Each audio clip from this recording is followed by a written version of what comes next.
John Updike is one of the nation's greatest living writers. He has won countless literary awards, including 2 Pulitzer Prizes, as well as the National Book Award. He is probably best known for his Rabbit Run series, chronicling the life of Harry Angstrom and 4 decades of contemporary middle-class America. His prolific career has produced over 50 books, including short stories, children's books, poems, essays, and criticism. His current work, Gertrude and Claudius, is his 19th novel. It tells the story of the King and Queen of Denmark before and leading into Shakespeare's great masterpiece, Hamlet. I am pleased to have John Updike back at this table. Welcome back.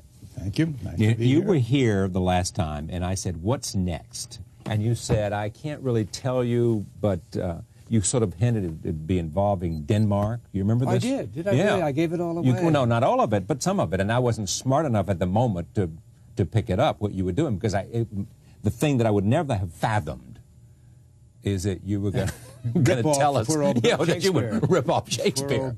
Exactly. Now, I didn't think you had the to do that. Yeah.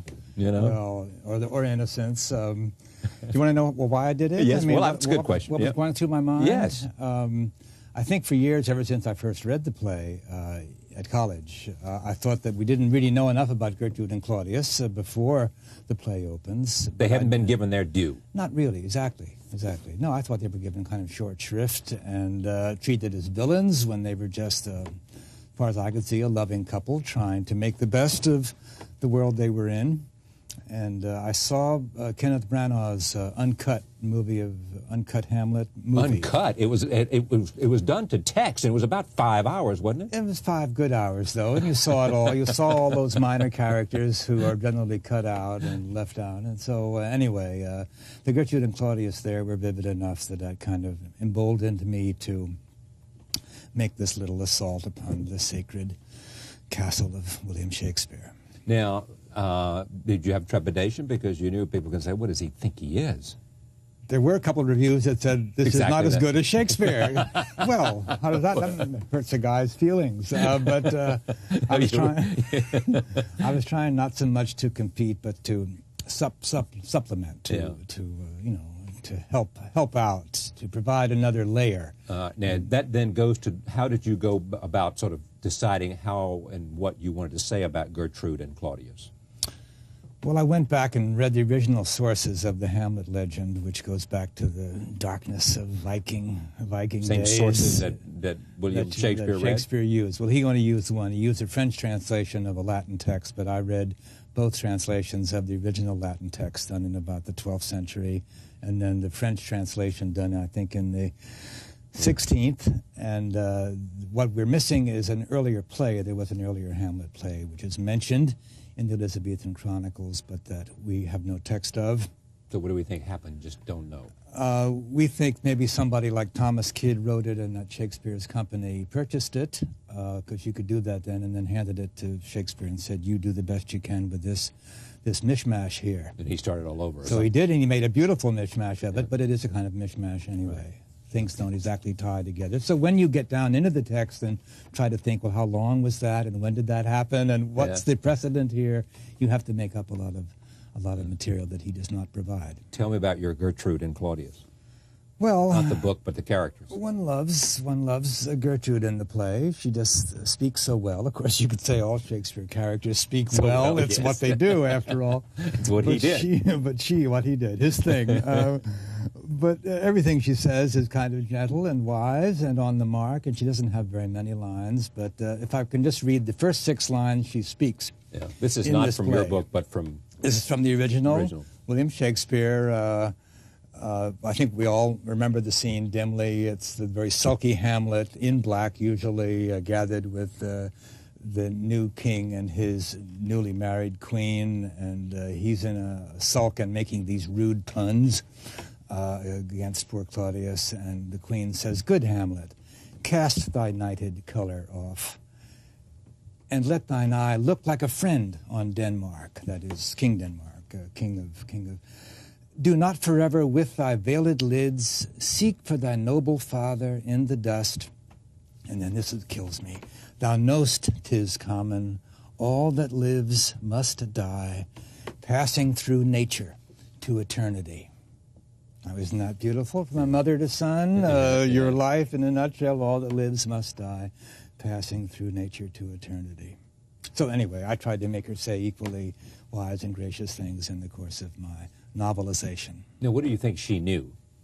I don't think she knew that her husband had been killed by his brother. I mean, you don't think so? I think even from within the play you can guess that. For example, she remains innocent right up to the duel that Hamlet and Laertes have. You know, she drinks the poison cup. If she was in on it, if she was a co-conspirator with Claudius, she wouldn't have made that silly mistake. So I think he, out of his, because he does love her. I mean, that's one thing that emerges in several sections, is Claudius says, yeah, I'm just crazy about this woman. I can't help it, but there it is. And so he protects her from the knowledge of what he had to do. But in my novel, it's not too much to say, perhaps. In my novel, he kills his brother to protect his lover, the queen, because the king... I'm giving the whole plot away. Nobody need read it now. No, come on, no, John. I've made a mess of this interview. No, you haven't. Come on. But, but I mean, this makes it more interesting. Don't you get it? This makes it much more interesting now that we hear you telling us why it does. Right. I'm not humoring you. I promise. So where was I? All right. Oh, you were talking about Claudius, and he does it. The king knows. King Hamlet figures it out, or is told. Right. Both, actually. You know how. And it was okay for Gertrude to be playing around. He doesn't think it's okay at all, but he's more angry with his brother, really. And but yes, he would be hard on Gertrude. He says so.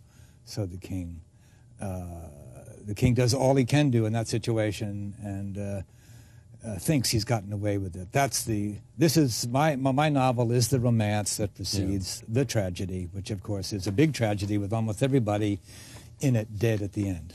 Now, there are those who will say, you know, they say a lot about this. When you, John Updike, tackle this, they're saying he's taking Shakespeare's characters and he's putting them in his own context. That's what he's doing here. Right, making a suburban couple. Exactly. One more suburban couple. You've read the review. Claudius. One more suburban couple. Well, except that the New York Times liked it.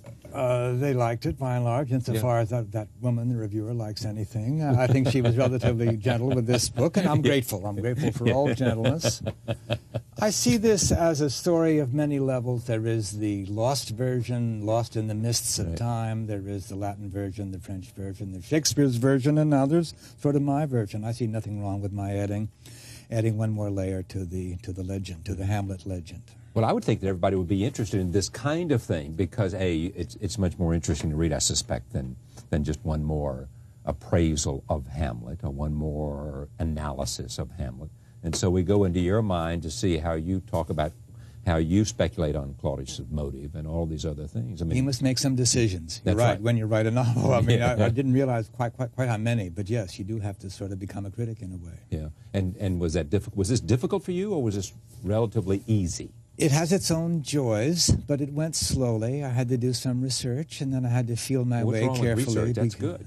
It's all right, but it takes time, and I'm a kind of impatient, jittery man who's running out of birthdays. But yes, I did what research I could, and then I sat to write it carefully, because when you're in the same ring as Shakespeare, I mean, Hemingway would have said, same arena with Shakespeare, you want to write well as you can in your kind of 20th century 21st century prose. Century, yes. Now, did this idea actually come when you were watching? I mean, the idea came when you were watching Hamlet, Kenneth Branagh's Hamlet? The idea that I should go ahead and do it instead of just thinking about it. Also, I've always wanted to write a novel with the word "and" in the title. Other people have. This is the best way to do that. This is my and novel. Yeah. Now, let me just talk about the dedication for a second. It's obviously to your wife, Martha. And tell me what it says. Oh, I never thought you'd ask that. Wait a minute, I don't even have a book. I have the wrong book. It's in Provençal, and one of the inventions of this text is that Claudius is a great reader of Provençal poetry and his whole idea of romantic love and love in general. And I think it says roughly that of desire my heart knows no end, has no end for the one whom I love best. Okay, very nice. That's romantic, and I thought it was nicer just to leave it in the Provençal than. Except no one will be able to read. That's all right. Any book should have its little mysteries, and that's this book's little mystery. Except now again, I've given that away too. Is this play your favorite Shakespearean play? No, I think I really prefer As You Like It and the comedies, and of course the tragedy of King Lear is in a way a more coherent work. Well, As You Like It has Shakespeare at his lightest and funniest, and everything fits, and there's a lovely Rosalind in it, and it has some beautiful lines, and I don't know, it's just more perfect.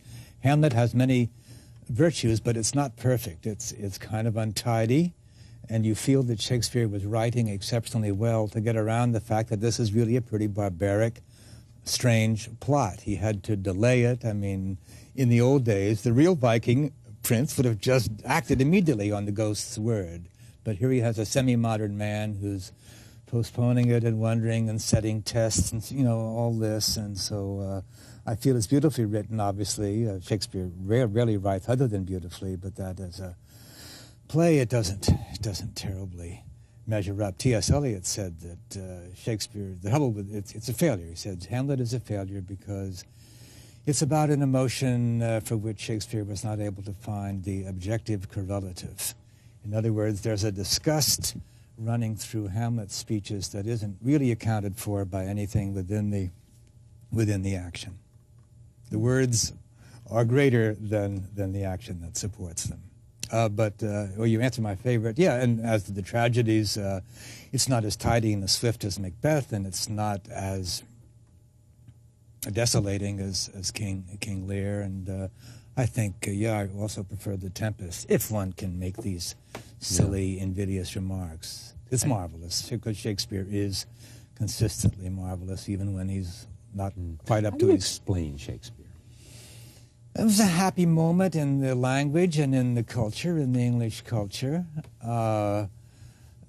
Writing plays was a growth art, a little like TV now, or TV 20 years ago. There was a demand for it, and I think that's always exciting for an artist. But that doesn't explain genius, does it? I mean, opportunity. No, but there was a ferment, let's say. There were lesser Shakespeares, and along came this young man from Stratford who entered in, and he was relaxed enough and yet ambitious enough to seize the moment.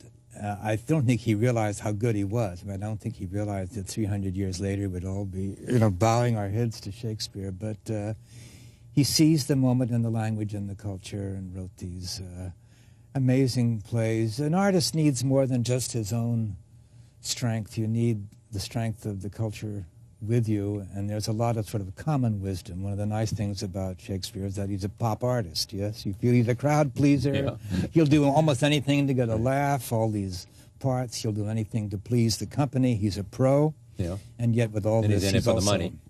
In it for the money. Yes, which he liked. He liked money and bought houses back in Stratford. But so all these professional, lowly, modest qualities were combined with an incomparable verbal flair, which the language made in part possible. It was just more fluid. I mean, you can't do adjectives and nouns backwards now without looking sort of silly. People would resist it, but Shakespeare was able to mold that language any way he wanted. Do you mean that? Do you think that 300 years from now we'll look at somebody who's a contemporary of ours and say that was a rare genius? One wonders. Then the second question is who? Who? Very hard to pick your own geniuses, although I think Shakespeare's exceptional quality was recognized fairly early. At contemporary times. Contemporary, Ben Jonson had many nice things to say about him, and the other players cared enough to put together the plays in a book. So he had, but the extent to which he would tower over all other writers in English, I don't think could have been judged by anybody. It's hard for me to believe there's a contemporary or even a recently dead contemporary who would do that, but what do I know, really? Hemingway and Faulkner still seem to be our giants, our recent giants, very different of writers. the 20th century. They were the giants. Yeah, somehow. In that they did something up brown, and they each had such a voice, such a strong voice. I guess that's what we like about authors sometimes, is a voice. Yeah. Hemingway Well, you've had that. I've tried to have a voice, but it's very hard to will yourself to have a voice. You just have to try to find your material that excites you, and then say it. And in saying it, maybe you'll locate your voice. Yeah. Who's the first person that reads your work? My good wife, Martha. She has the first look. She does. But I don't ask her to read it till I'm kind of done with it. I don't want to confuse myself or her by showing her a half-finished work. So she doesn't really read it until I've completed, I've gone through the handwritten draft and done the first written The first draft is handwritten. First inputted. The first draft yes, is handwritten. Generally. It was in this case, yes. Why in this case? Any particular reason in this case? Oh, because it was tricky and because you're a little closer to the paper and a little easier to express yourself if you're just writing, I find, to get that extra inch closer to the characters. To hear them breathe, I don't know. Yeah. Do you hear them breathe? You hope to. You think you're hearing them breathe. You may be kidding yourself and you're just hearing yourself breathe. But that is the hope, to get them breathe. Close. And then, she reads it, and then she often has some things, typos or even shrewder. How about character? Not very drastic revisions, generally, but some thoughts, which I then try to respond to in the final draft, which I send down to my editor, a woman called Judith Jones, who becomes the second reader. And after that, it's kind of catch as catch can, and I begin slowly to wander away, although I do attend to the proofs carefully, because that's another chance to make it a better piece. How about the criticisms? Once Well, the by book is that out? time, thank heavens, the book is pretty well set in concrete, and although a critic who points out a factual error, you can sometimes adjust the error in later printings.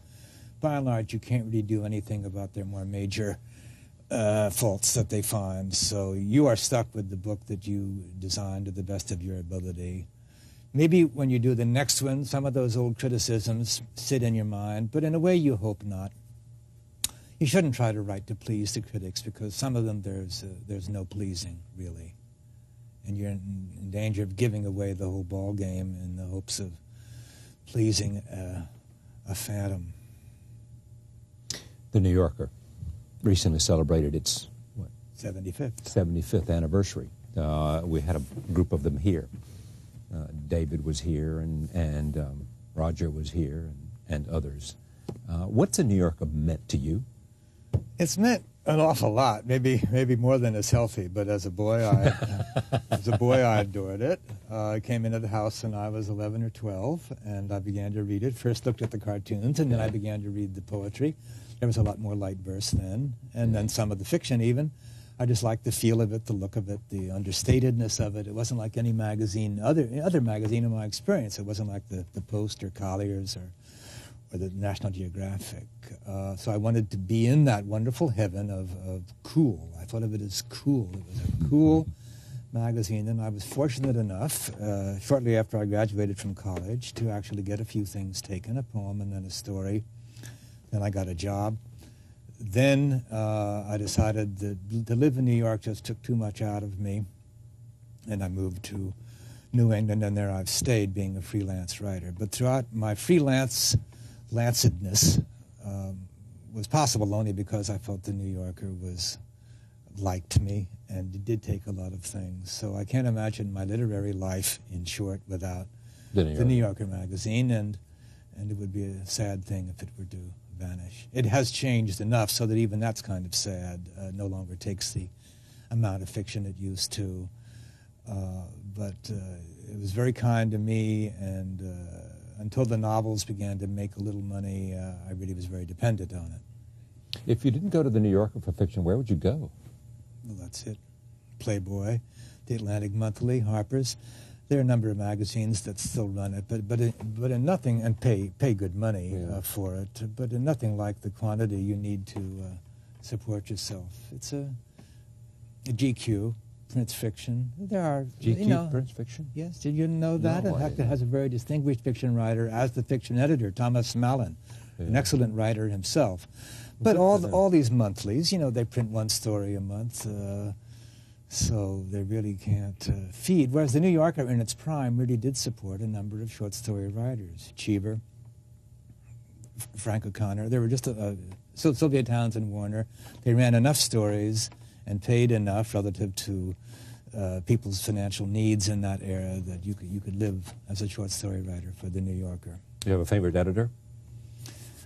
They've all been nice to me. I haven't had so many. William Maxwell, himself a writer, and now in his 90s, was immensely gentle and wise to me. Roger Angell, whom you had here. Roger also more my generation, but still an older figure. They give you, feedback, but not too much. You know Roger's mother? I knew Catherine White. Indeed, I did. She was my first editor, in fact, and she was also kind to me. She was going off to Maine about the time I came to live in New York, but she was my first editor and a very formidable, but not just formidable. She also had a very sweet side. What the New Yorker editors made you feel was that they were grateful. They were grateful for what they considered good stuff, and this kind of warmth isn't found in every magazine or every publication venue. If you put together the New Yorker family, it is a remarkable exhibition of American literary talent. I think they had most of the best. Yeah. There were some talents they never ran. Yeah, of course. Some people they didn't get, that's right. No, obviously they didn't. But they weren't trying to. Ross in the beginning didn't have much money, and he was trying to bring up young talents, and he did. He did bring up a whole generation of really wonderful writers. Yeah, what do you think about all these books like Renata Adler and all that? Well, I've read them, most of them. You read everything. No, I don't. I don't really read enough, but I do have this morbid, this old, sentimental attachment to the New Yorker that led me to read Renata's book with a good deal of interest. She says many things that are true enough. There is something a little harsh and strange, I thought, about the overall take on the magazine. But it's odd that it still generates passion. I can't think of any other magazine. Well, they're arguing about it all the time. Yeah, they're arguing about it and their relationship the good old with days Sean. And also Sean as a central figure, as a mysterious and apparently very attractive figure to females at least.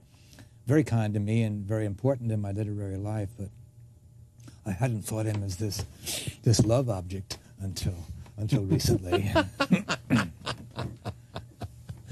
But then I guess did you not know? You didn't know. You didn't know, huh? I knew, but I didn't know. I didn't know. You knew, but you much. didn't know? I didn't know, you know how much. much. I didn't know how real. I thought I might have been imagining it, actually. My fevered imagination. Speaking of women, is this your best female character, you think?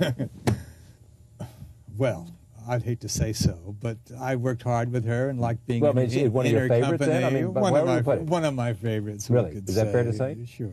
Is it? But I'm not putting words in your mouth. No, one of my favorites. Well, that's all right. You can put it. Who but you could put words in? Yeah, John no, Updike's mouth. She's fine.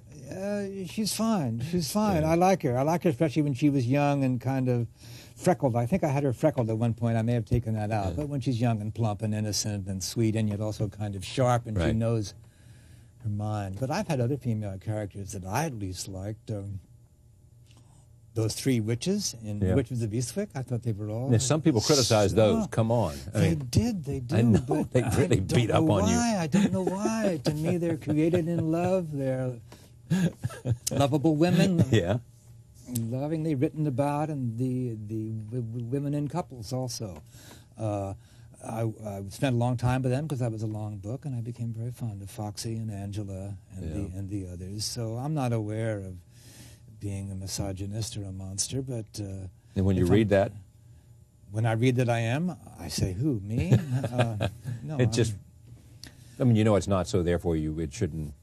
You wonder how... Not that they've said... I don't know that anybody said that you're a misogynist, but perhaps they have. They have said that. And I ask myself, can this be true? And maybe there's some level at which it is true of me and a lot of other American men, but then I try to deal with that. And maybe in writing this book, I was especially conscious of trying to make Gertrude live. Make Gertrude live. So I'm on to something. Yeah, you're on to something. But when aren't you on to something? But again, making a criticism, you can't take it very seriously, but you should pay it some heed. Mm. These are intelligent people, after all. Now, let me just, before you go, is this Shakespeare? Look at this. You got all these little things. Well, I was thinking, yes, I kind of marked her speeches, basically. Oh, God, look at this. This is Gertrude to Ophelia. Is that what that is? Yeah, I think one of my favorite scenes in my own novel, if I can talk about that, is when she does talk to Ophelia and tries to figure out if Ophelia and Hamlet are sleeping together. And the impression of Ophelia is very lovely, but also kind of slightly wacky or loose in the head already. That is, it wasn't just the misfortunes with Hamlet that drove Ophelia mad, but that she had a streak of craziness in her. Anyway, I worked hard at that scene. Two women talking together, what do I know really what women say when they're alone, but I tried to imagine it, and I was pleased with the result. All right. It's great to have you here, as always. You're most kind. Gertrude and Claudia is a novel by John Updike. We'll be right back. Stay with us. Going to tell us that you would rip off Shakespeare. Exactly. Now, I didn't think you had the to do that. Yeah. You know? Well, or innocence. Do you want to know why I did it? Yes, that's a good question. What was going through my mind? Yes. I think for years, ever since I first read the play at college, I thought that we didn't really know enough about Gertrude and Claudius before the play opens. They haven't been given their due. Not really, exactly. No, I thought they were given kind of short shrift and treated as villains when they were just, as far as I could see, a loving couple trying to make the best of the world they were in. And I saw Kenneth Branagh's uncut Hamlet movie. Uncut? It was done to text, and it was about 5 hours, wasn't it? It was 5 good hours, though, and you saw it all. You saw all those minor characters who are generally cut out and left out. And so, anyway, the Gertrude and Claudius there were vivid enough that kind of emboldened me to... Before and leading into Shakespeare's great masterpiece, Hamlet, I am pleased to have John Updike back at this table. Welcome back. Thank you. You were here the last time, and I said, what's next? And you said, I can't really tell you, but you sort of hinted it'd be involving Denmark. You remember this? I did. Did I really? I gave it all away. Well, no, not all of it, but some of it. And I wasn't smart enough at the moment to pick it up, what you were doing, because the thing that I would never have fathomed is that you were going to...